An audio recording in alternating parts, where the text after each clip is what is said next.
Warangal BRS Lok Sabha అభ్యర్థి ఎవరు? ఇప్పుడు ఎక్కడ చూసినా ఇదే టాపిక్ నడుస్తోంది. ఎస్సీ రిజర్వ్ నియోజకవర్గం కావడంతో మాలామాదిగ అభ్యర్థుల కోసం కేసీఆర్ కసరత్తు చేస్తున్నారు. కడియం కావ్యాన్ని ఇప్పటికే వరంగల్ నుంచి లోక్సభ అభ్యర్థిగా కేసీఆర్ ప్రకటించినప్పటికీ ఆమె కాంగ్రెస్ లోకి వలస వెళ్లారు. కాంగ్రెస్ టికెట్ పై పోటీ చేస్తున్నారు. ఇవాళ రేపు వరంగల్ లోక్సభ అభ్యర్థిని కేసీఆర్ ప్రకటించే అవకాశం ఉంది.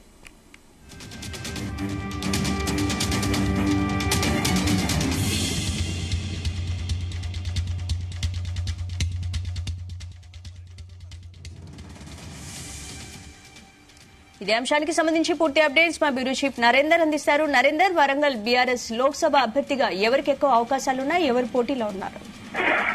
రైట్ స్పందన, వరంగల్ లోక్సభకు సంబంధించినటువంటి విషయంలో బీఆర్ఎస్ బాగా తర్జన పడుతుంది.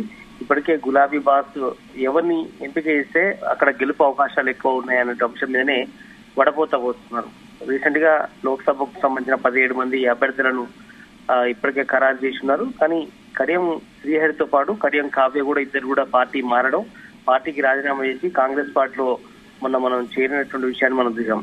అయితే కడియం కావ్యకు తప్పుల నేపథ్యంలో అక్కడ ఎవరిని పెట్టాలి అన్న దాని మీదనే బాగా ఈక్వేషన్స్ ఉన్నాయి. ఇక్కడ మాలా మాదిగకు సంబంధించినటువంటి అభ్యర్థుల విషయంలో ఎవరిని పెట్టాలి, అక్కడ ప్రధానంగా నల్లగొండ, వరంగల్ ఇట్లా మొత్తం తెలంగాణ వ్యాప్తంగా కూడా మాదిగ సామాజిక వర్గానికి సంబంధించిన ఓట్లు ఎక్కువ ఉండడం, ముఖ్యంగా వరంగల్ లాంటి ప్రాంతంలో మాదిగ ఓట్లు ఎక్కువ ఉండడం అనేది ప్రధానంగా ఉంది. కనుక అక్కడ అట్లాంటి సామాజిక వర్గానికి సంబంధించినటువంటి వ్యక్తులనే ఆరాధిస్తోంది. దీంట్లో ప్రధానంగా మనం పేరు వినొచ్చు, రసమై బాలకృష్ణ. ఈ మధ్య కాలంలో ఆయన పోటీ చేసి ఓడిపోయాడు అసెంబ్లీ నుంచి. ఆయనకి ఇవ్వాలా, లేదంటే ఎర్రోల శ్రీనివాస్ కూడా ఇంతవరకు కంటెస్ట్ చేయలేదు, ఎంపీ గానీ ఎమ్మెల్యే గానీ. అట్లాంటి వ్యక్తికి అవకాశం ఇవ్వడం ద్వారా ఖచ్చితంగా మొదటి నుంచి చురుకైనటువంటి వ్యక్తిగా ఉన్నాడు, ఉద్యమకారుడిగా ఉన్నాడు. అటు టీఆర్ఎస్ వీవీలో కానీ యూత్ వింగ్ లో కానీ అన్ని రకాల అధ్యక్షులుగా పనిచేశారు. కనుక ఆయనకి ఇవ్వడం వల్ల కొంత యూత్ ఓట్లు కూడా ఆకర్షించవచ్చు, సామాజిక వర్గం పరంగా కూడా బాగుంటుంది అనేటువంటి ఆలోచన చేస్తున్నారు. అదేవిధంగా ఇప్పుడు లేటెస్ట్ గా పెద్ది సుదర్శన్ రెడ్డి భార్య పెద్ది స్వప్న కూడా ఇస్తే ఎట్లా ఉంటుంది అన్నటువంటి ఆలోచన కూడా. పెద్ది సుదర్శన్ రెడ్డి కూడా మాజీ ఎమ్మెల్యే ఉన్నారు. బట్ పెద్ది సుదర్శన్ రెడ్డి భార్య మాత్రం దళిత సామాజిక వర్గానికి సంబంధించినటువంటి వ్యక్తి కాబట్టి స్వప్న పేరును కూడా పరిశీలిస్తున్నారు. ఇక ప్రధానంగా తాటికొండ రాజయ్య పేరు కూడా మనం ప్రస్తావించాలి.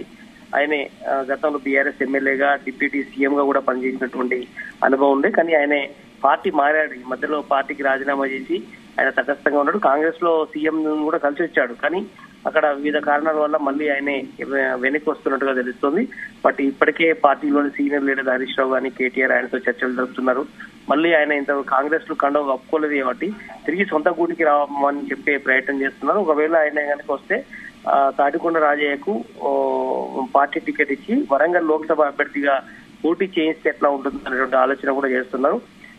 ఆయన ఇప్పటికే 2-3 సార్లు ఎమ్మెల్యేగా పనిచేయడం, డిప్యూటీ సీఎం గా ఉండడం, మంచి ఫాలోవర్స్ ఉండడం, ఆయన డాక్టర్ వైద్య వృత్తిని చాలా సక్సెస్ఫుల్ గా నడిపించినటువంటి వ్యక్తి.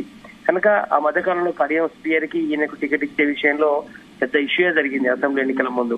కానీ చివరికి కడియం స్పీయర్ కి టికెట్ ఇవ్వడంతో ఆయన అలక పొందాడు. చివరికి రిజల్ట్ వచ్చేదాకా ఉన్నాడు. రిజల్ట్ తర్వాత ఆయన పార్టీకి దూరమైనటువంటి సందర్భం మనం చూసాం. కనుక ఆయన మళ్ళీ రప్పించి ఆయనకి టికెట్ ఇచ్చే ఆలోచన కూడా చేస్తున్నారు.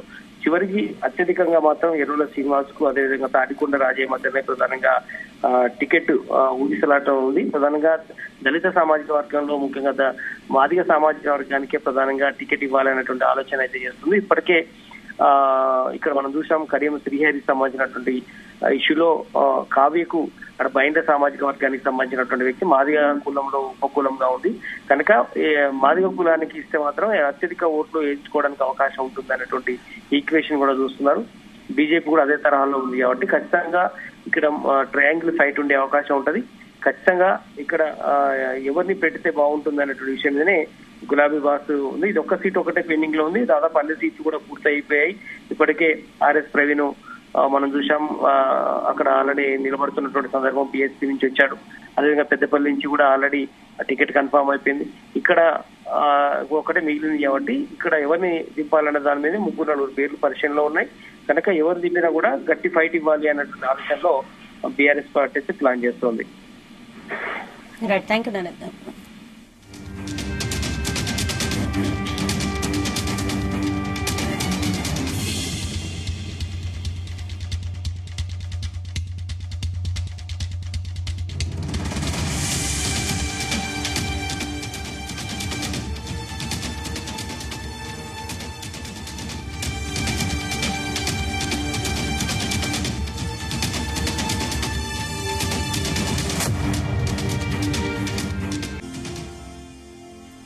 వరంగల్ బీఆర్ఎస్ లోక్సభ అభ్యర్థి ఎవరు? ఇప్పుడు ఎక్కడ చూసినా ఇదే టాపిక్ నడుస్తోంది. ఎస్సీ రిజర్వ్డ్ నియోజకవర్గం కావడంతో మాలమాదిగ అభ్యర్థుల కోసం కేసీఆర్ కసరత్తు చేస్తున్నారు. కడియం కావ్యను ఇప్పటికే వరంగల్ నుంచి లోక్సభ అభ్యర్థిగా కేసీఆర్ ప్రకటించినప్పటికీ ఆమె కాంగ్రెస్ లోకి వలస వెళ్లారు. కాంగ్రెస్ టికెట్ పై పోటీ చేస్తున్నారు. లోక్సభ అభ్యర్థిని కేసీఆర్ ప్రకటించే అవకాశం ఉంది.